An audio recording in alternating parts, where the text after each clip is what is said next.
discount kada linggo ang senior citizen at PWD para sa basic necessity at brand commodities tulad ng locally produced na isda, karne, at ilang grocery items tulad ng asukal, cooking oil, at harina. 5% yan ng 1,300 na maximum na gastos na pwedeng applyan ng discount.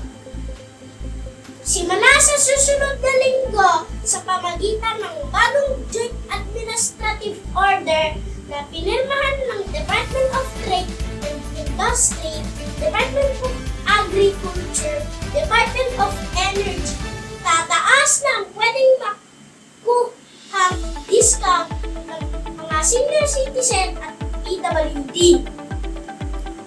5% pa rin ang special discount pero hanggang 2,500 na ang pwedeng bigyan ng discount katumpas yan ng 125 na discount kada linggo.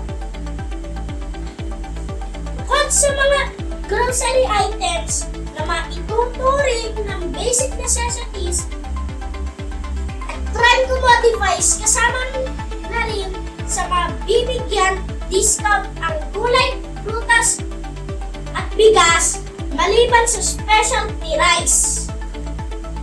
May 5% discount din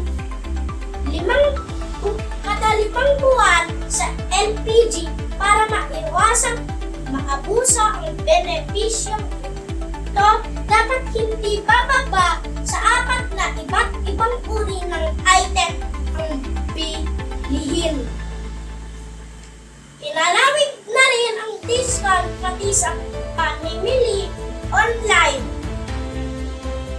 Para sa Diego Integrated News, Jason Lawson nag-uula.